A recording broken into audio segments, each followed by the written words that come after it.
Love అంటే gifts ఇవ్వడం కాదు. లవ్ అంటే డైలీ లాంగ్ కాల్స్ కూడా కాదు. లవ్ అంటే టైం ఇవ్వడం. మీ బిజీ లైఫ్లో కూడా ఒక చిన్న స్పేస్ క్రియేట్ చేసి నువ్వు ఇంపార్టెంట్ అని చూపించడం. బిజీ అని చెప్పడం తప్పు కాదు, అందరూ బిజీయే. కానీ బిజీ అని చెప్పి ఇప్పుడు దూరం అవడం స్టార్ట్ అయితే అది సిచ్యువేషన్ కాదు, అది చాయిస్.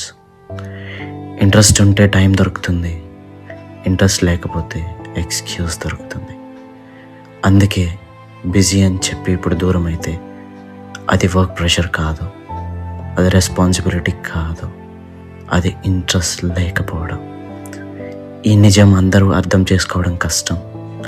ఎందుకంటే మనం వెయిట్ చేస్తాం, హోప్ పెట్టుకుంటాం. కానీ లవ్లో సెల్ఫ్ రెస్పెక్ట్ ఇంపార్టెంట్.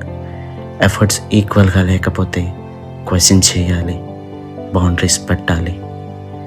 లవ్ అంటే టైం ఇవ్వడం, ఎక్స్క్యూజులు కాదు.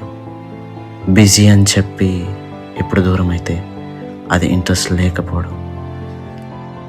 ఈ వీడియో మీకు కనెక్ట్ అవుతే ఛానల్ని సబ్స్క్రైబ్ చేయండి. మీ ఒపీనియన్ కమెంట్లో చెప్పండి. Thank you.